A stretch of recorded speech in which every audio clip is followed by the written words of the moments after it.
Hello, hello. Welcome back to Finding Spirit with Tabs. I'm your host, Tabs McCaffrey, and I'm a psychic medium here in Saskatoon, Saskatchewan, Canada. On this show, I share my own personal experience as I grow and develop my psychic medium abilities and really everything and anything in between spiritually related. I like to think of myself as a grounded and practical psychic medium. Believe me, it is possible, and bring these into the episodes as we explore mediumship, spirit, and everything spirituality.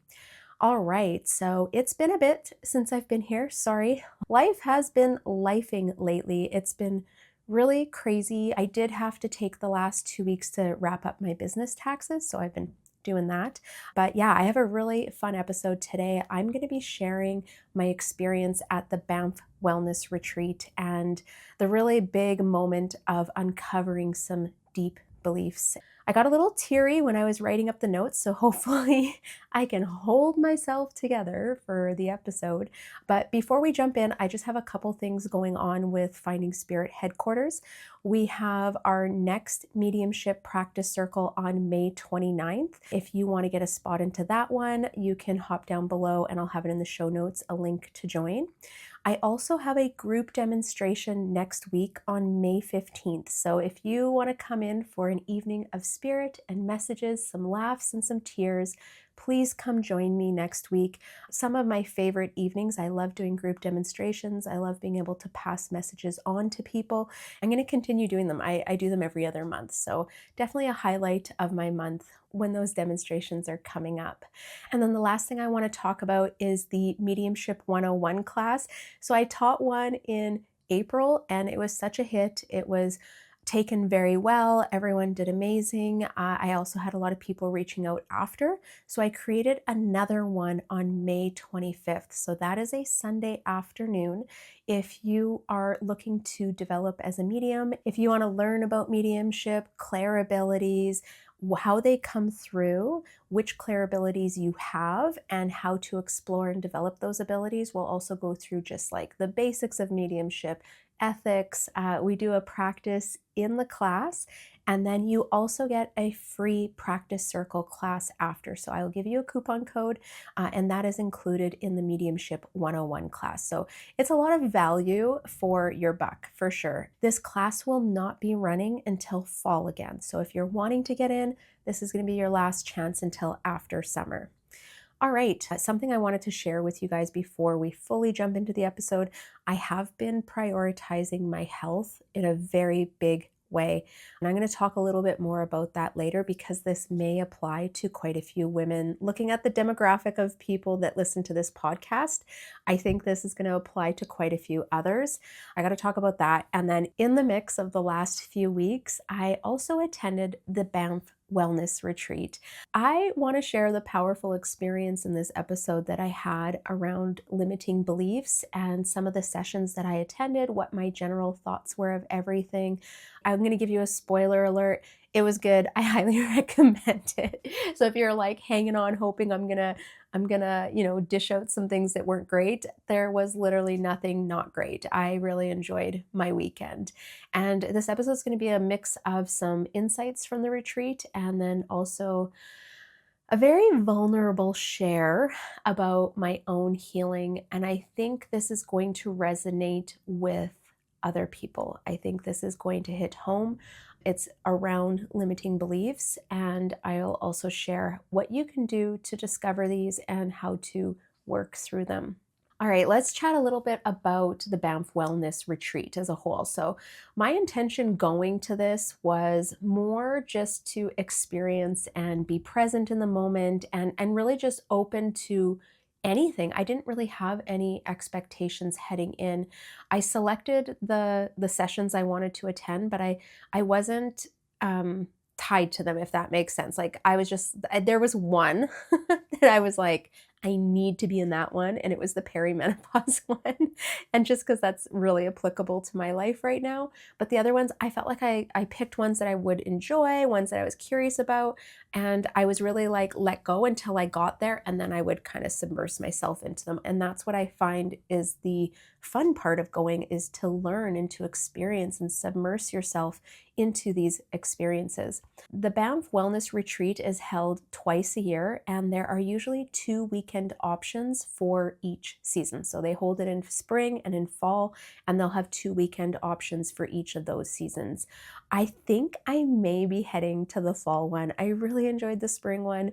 I will keep you guys posted. If others want to meet up there, let me know, shoot me a message, and I will definitely keep you guys up in my socials if I'm going to be attending the fall one. And I would love to like meet up with everyone and go for supper and just talk mediumship and spirit and all sorts of good stuff. So keep that filed into the back of your mind. Now, the retreat that I went to was their spring session one. My intentions, like I said, were pretty open. Just be present, enjoy, learn, submerge. This was my first retreat. So I think I didn't really know what to expect. And I'm so carefree and easygoing that I just trusted that it was going to be a great experience when we got there. I also was going with one of my really good friends, and I knew her and I would have a good time no matter what.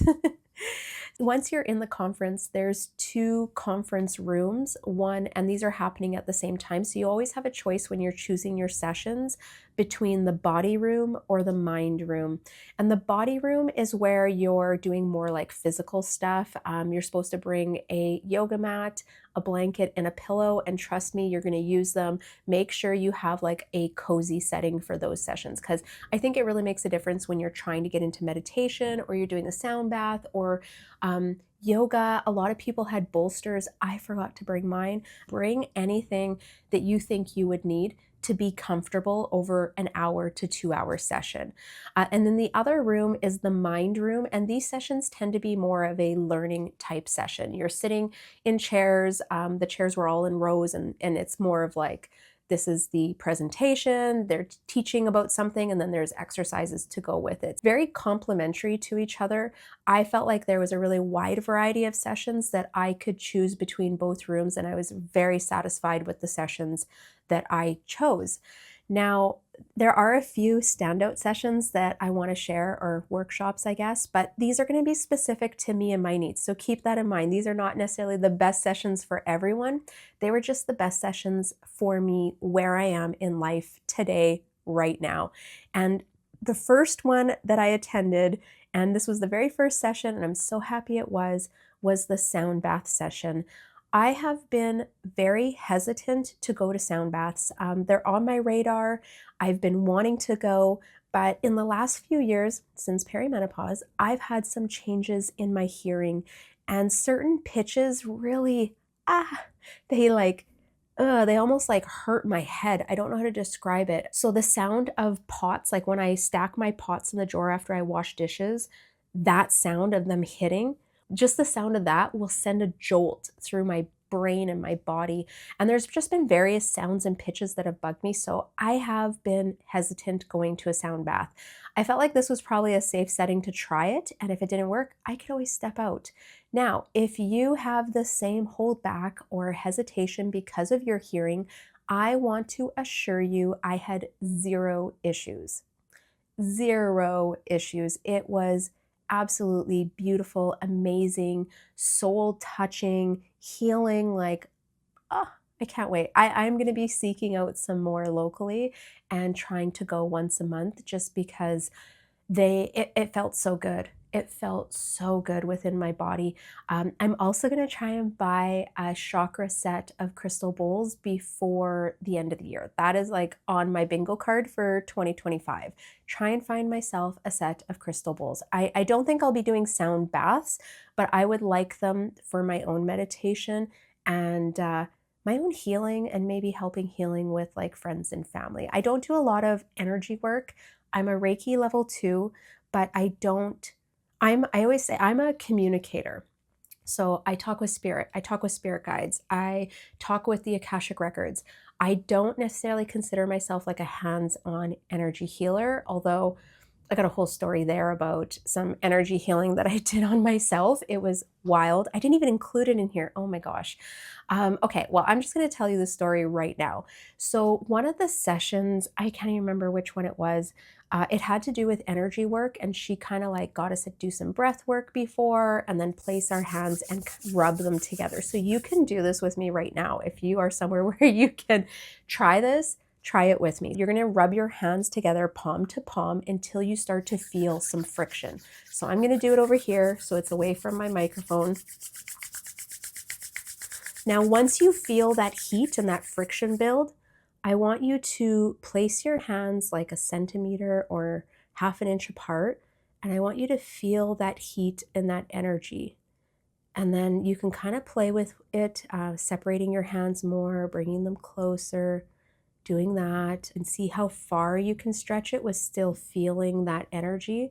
I think I'm kind of rushing you guys, but you can play with this on your own. Now, once she got us playing with the energy for a few minutes, she asked us to pick an area of our body that needed healing. I'm sure you guys have heard in the last few episodes where I sounded really congested, very sinusy. I caught a cold, my sinuses were inflamed, and I've had this happen before, and it usually takes like 4 to 6 months for the inflammation to die down. I literally took my hands in the energy and stuck them on my sinuses and really like felt the energy come through me, felt the energy come through my face. I kid you guys not, within 3 days, my sinuses were cleared up. I'm not even like, this was a wild moment. And I've done some energy work on myself, but I've never like done an intentional healing like that. I'm going to go on to another kind of side path in this story. I bought a massage table probably like 6 months ago, and my intention was to start doing Reiki on Jeff. He has some chronic back pain and a couple things wrong, extreme sport injuries like from when he was younger. And I was like, I'm going to try this. So through this, I think it just proved to me that my hands can heal. Your hands can heal. Anyone's hands can heal. But I think I needed to hear it for myself, that my hands could heal myself, that I had the ability to do that. And so, yeah, I think I'm going to set up this table in the next few weeks and get Jeff to lay down so I can do some work on him, see what we can do, what kind of results we can get. I'm very open to experiences. As I just said, I'm not an energy worker. See, this is how things are just so fluid. I just allow things to happen how they happen and unfold how they fold. You know, when a door opens a crack and you feel a nudge to go that way, try it. There's a reason why it shows up. So I'm just going to say that was a little bit of puzzle piecing I did right now in the episode, but yeah, it was really cool experience and something that everyone can do on their own. One of the sessions I feel like prior to it starting, like I said, I was the most excited for was the navigating perimenopause. And this was a really, really good one. It was a naturopath that was doing the session, but she was just very informative. Her information was great. It was like basic and simple, but connecting, where you could really connect the dots in your own journey and where you were and what hormones were being affected. And she gave alternates and like options. You could also book a session with her. She's based out of Calgary. My complaint through perimenopause, and this kind of just came up the last 5 or 6 months, has been weight gain. And I did have some weight gain probably in the last few years. I think this has just been cortisol, life. I don't know. We've had a couple people die very close to us. So just, yeah, just a lot going on. And I found like in fall, I started to really struggle with it, where usually I'd be like, okay, I'm going to clean up what I'm eating. I'm going to eat less sugar and less processed carbs, and I would be able to kind of manage my weight better. But diet was not changing anything. And I was really frustrated, kind of shocked as well. And I was like, gosh, it's got to be something to do with perimenopause. And I was actually I've been really close to going on hormone therapy because it's so frustrating for me. We're a very active family, and I find it very difficult sometimes to keep up with my family in the activities that we do with the weight gain that I've had.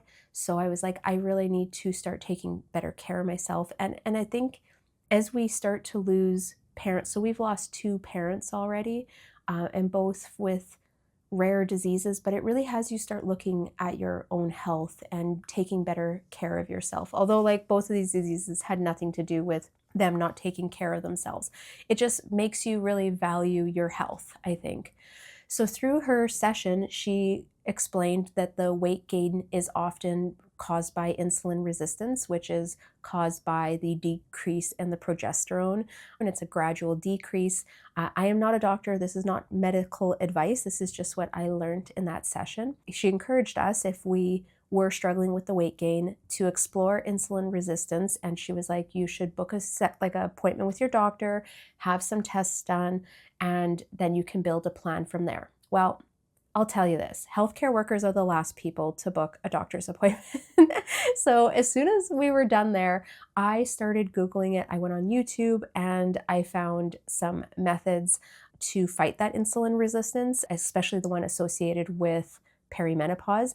And they have been working. I have been seeing some fantastic results and I'm feeling so much better.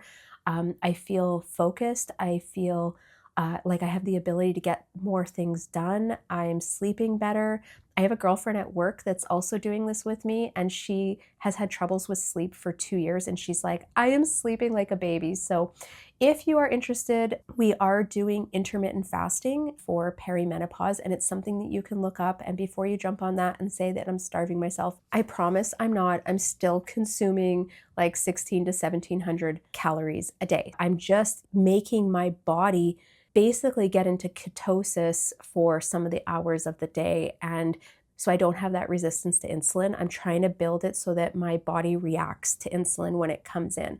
Now, I still have like an ice cream on the weekend. I just had a cream puff with my daughter. I'm pretty much still eating some of the things I want to eat, but within moderation within that time frame. And it's worked really well. So I encourage you, if you're struggling with the weight gain due to perimenopause, check out intermittent fasting for perimenopausal women. And there's some really good data associated with it and lots of information on it for you to build something that works for you. I got to plug that in there because I felt like that might help other people. I was at my wit's end and it's made a huge difference. I'm still getting the calories my body needs to burn for the 24 hours. I thought I would be starving and I'm not, but I think it's just, again, I'm getting such dense calories coming in. Okay, so I was like, changed my whole life right now. One session made the whole retreat worth, and it was like worth it, and everything else was just sprinkles. Now, there was a mediumship class, which was a ton of fun, and I just sitting in and experiencing and just watching everyone. I always like to see how other people teach mediumship too. And then she had a demonstration after, so I will always stick around for mediumship. I love mediumship. If there's an option to attend a live demonstration, I will be there. I love being in the spirit energy.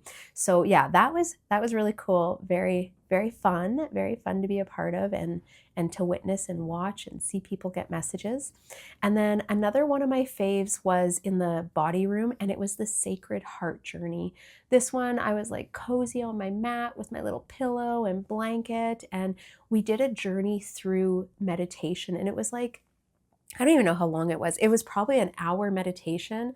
There was a couple people that were snoring. It was so cute. I meditate often besides Jeff, and he often snores, so I'm used to it. It didn't bug me at all. But yeah, it was very relaxing. It was very beautiful. I was able to get the most, I think, out of that meditation. And then there were like so many other sessions. I think I was in, I don't even know. I think there was at least 10 to 12 sessions. I should have counted those. There's lots of sessions. So if you go on their website, you can take a look at what they're offering, and more sessions than I can break down in this episode. But yeah, I feel like there's something for everyone. And I went with a girlfriend, and her and I had some different interests in what we were looking for, and both of our needs were met by the wide selection of sessions. I feel confident that everyone going will be able to pick what works for them. One fun fact, I guess this would be one thing that I didn't like. I took a session for Kundalini yoga, and I do not like Kundalini yoga. I do not like fire breathing, not my jam. Not that it wasn't a fantastic yoga session. I feel like lots of people really enjoyed it. It is not my thing. So yeah, that's the only downside, I guess. I did not enjoy the Kundalini yoga exercise or session, I guess. If you're looking for a place to come explore, relax, learn with an extremely welcoming environment, I think this would be the place for you. And I'll have a link down below for their website. You can also check them out on Instagram and follow along. They post all the information for the retreat.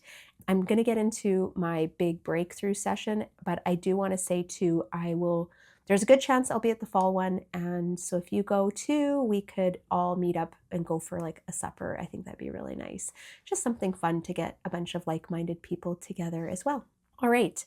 Now, the big session, the session I think that really got me at the core was the limiting belief session. And oh my gosh, joining it, I was like, oh, I'm good. Oh, I'm good. I've done so much work. I've worked through so many, like I have a couple that I know trigger up and I kind of do work on them.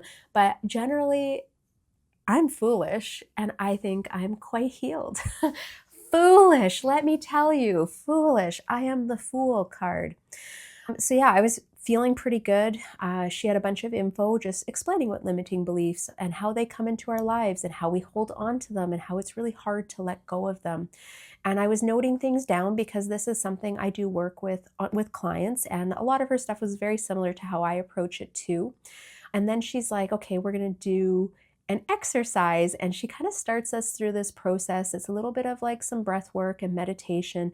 And she guides us to go deep into what limits us. What limiting thought are we holding on to?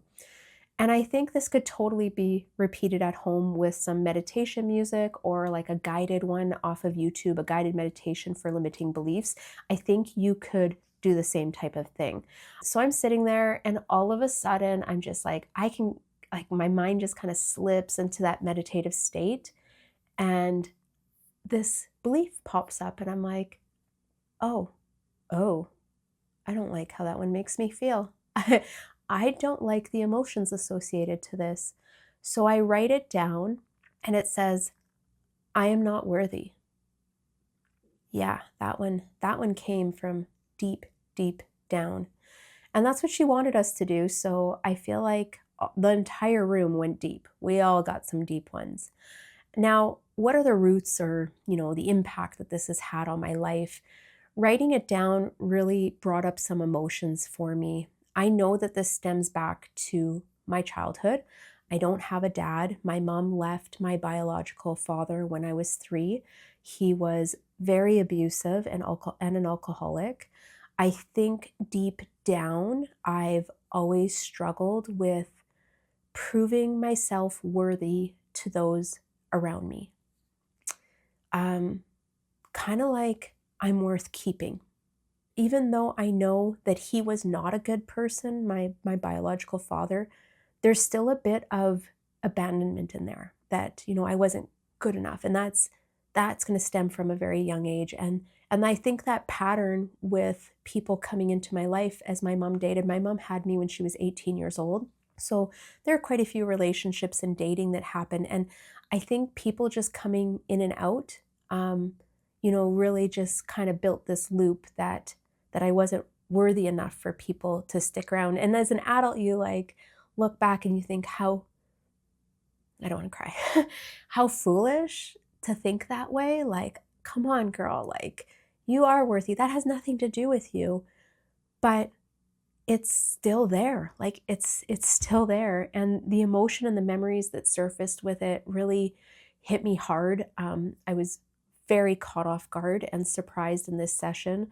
I look over at my girlfriend. She's sitting with the exact same look on her face. So her belief was, hitting her too. But it was something I think that I really needed to look at. Like, it really had me examine my whole life and look how this limiting belief has affected me in many different ways. I always feel like I have something to prove to people. Prove to who? I don't know. Myself, the people I want to love me.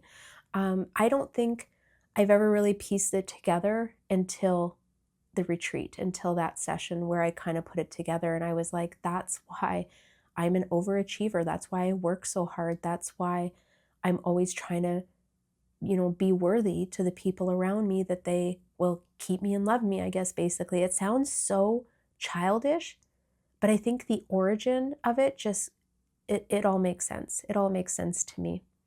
So I don't know if anyone else ever has that feeling or has that limiting belief. And I think they can show up in many different ways. My girlfriend, she had a very deep one as well. And both of us were not prepared for the tears that came with that session. Now, the releasing and the rewriting the belief part. The first step was writing down and rewording it. So for me, it was, I am worthy. I am worthy. And I had to say that to myself a few times, because I am not worthy it feels different in my stomach. And when I say I am worthy, I feel it in my heart. I feel it in my throat. I feel it in this space. The next step we did was understanding just where it comes from, right? Just supporting where it comes from, understanding that came from something that happened earlier in your life. You respect that and you honor it, but you're no longer claiming it as yours. So we've written I am worthy down on our sheet. And the last step was repeating I am worthy, rewriting that statement and repeating it 3 times to the person beside you. So I'm going to give you a picture of this room. Imagine 60 women all turning their chairs to face each other in pairs, tears running down our faces as we repeated the phrase that we created, as we rewrote our own beliefs. Through us speaking, we were reprogramming this belief, and this was a very powerful moment in the room. And I can just picture everyone's faces and the looks in our eyes, the tears, the embraces, the comfort. We really supported each other in that session and let go and really empowered ourselves. So that was a deeper session than I think I was prepared. I definitely did not go to the retreat thinking that I had some limiting beliefs to release. I felt like I was going to that session to just see how other people teach it and talk about it. But yeah, life's always teaching us these lessons. Life's always teaching us. My spirit guides were probably like, an evil laugh. Oh, Tabs, you just wait. But it was beautiful, and I'm so happy that I chose that session. I'm so happy that I had that experience. I'm so happy I had that experience with my friend. It was, I would say, life-changing for us both, for sure. Now, you're probably wondering, how did this impact me moving forward? What am I doing now to continue this in my day-to-day life? So a couple things that I do. I tell myself that I am worthy every time I catch myself feeling like I'm not enough. And I can recognize it now when it comes up, when it kind of, pokes its little head out. I now, it actually annoys me that I didn't see it before, because it's very recognizable now when that belief starts to pop up. But here we are. We're working through it, doing the work, daily or weekly, whatever needs to be done. So a couple things I wrote down were ways that I could live my life as if I was worthy. And here's a couple of the ideas that I had written down. I practice acting in alignment with myself, not what others want. I don't allow slow weeks to affect me. I don't work harder like I have something to prove. So when I say slow weeks, it's like things just aren't all happening how I want them to happen. Those would be a slow week for me. Maybe I'm not getting the content out. Maybe I didn't have as many bookings that week. Maybe I'm not juggling everything that I usually juggle. Before, I would just dig my heels in and work harder because I felt like I had to prove myself that I could do this all. But I've been working on just letting go of some of that and just really giving myself space, and hence why there hasn't been an episode in 2 weeks. I've just been really giving myself space to heal. I'm actively working to release my fear of failure. That's another one that kind of popped up for me. I've been doing this through meditation and my spirit guides. So through meditation, I just really go into like a mindfulness state and think about it and open to anything that I need to know about it and letting it go. My spirit guides, it's just asking for help with it. And really, it just turns into like thought conversations that happen in my head during meditation. So that's been very helpful. It's been like a whole other spiritual path for me in the last few weeks, but here I am, all for it, exploring it and doing it, and happy that I went deep on that session and that I was open to any experience, really. Yeah, that was a deep one. So, oh gosh, I feel like sometimes when I'm so vulnerable, it's like trying to pull back, into what I wanted to discuss here. So I hope that this gives you a chance maybe to reflect on your own life, some of maybe your own limiting beliefs. What are some things that you may be holding on to? I think it's very easy to go in, whether it's again through meditation music, going in through a meditation, or doing a guided meditation. I love meditations because they make your analytical brain shut off a little and they allow you to more intuitively flow in it. So I would definitely recommend the meditation route, and it worked really well for me. Once you get that phrase, I want you to reword it. And I think it would really help if you found someone, whether it was a friend or family member, for you to speak it to them, right? For you to say it out loud to someone that I am worthy, whatever your limiting belief is. Reword it so it's empowering, and then say it out loud because it starts to give it more power, more authority, the new belief that you're trying to bring in.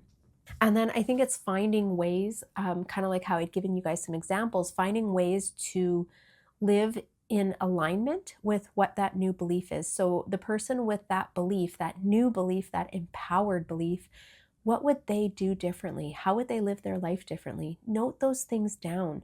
Make an effort to integrate and apply those. I think learning is only as good as the integration. And if you go to these types of workshops or any sort of class or session with someone, if you do not integrate what you learn, then it just kind of sits there. So it's really important that you're integrating everything as you learn on this path and this journey. It's okay to still be processing. Yeah, I always knew that there was parts that I was still processing that I don't have timelines, but I feel like some of those things I will focus on next year. I try and have kind of focuses for each year of what I'm working on. And I do have a couple things tabled for next year, although I think they're going to veer their heads sooner. But yeah, healing is a process. There's no end point. And looking back now, I feel like maybe I looked at limiting beliefs as like, I worked through it, like I'm good. And then I started to kind of peel the layers back and realize that there was a few in there that I really haven't healed. And that's kind of put on my plate and part of my current journey right now. Reprogram that belief, okay? You can do it. What we believe is true. Whatever we believe is true. So why not believe in ourselves? Why not empower ourselves? Why not encourage ourselves to do great things and when I say do great things, it doesn't mean like money or work harder, but to serve more people, to provide more love. Like what can you do to have more gratitude? What can you do in your life to bring more of that in? All right. Well, that's been an episode. That's in a nutshell my experience of the Banff Wellness Retreat. Highly recommend going. Great speakers, venue was good, hotel rooms were nice. You're in Banff, like really, what else could you ask for? It's such a beautiful setting. We also went to the hot springs, so we brought our bathing suits. We went there one night, and that was great.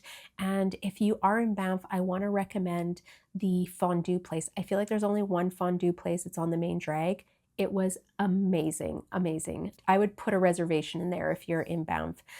But other than that, it was a busy weekend full of sessions and lots of connections. So on that note, I am going to get going. If you enjoyed this episode, make sure to give it a like, drop a comment below. I would love to hear from you guys. Any thoughts on this experience? Are you wanting to attend a future one? Let me know, and I will share with you guys for the fall session. All right.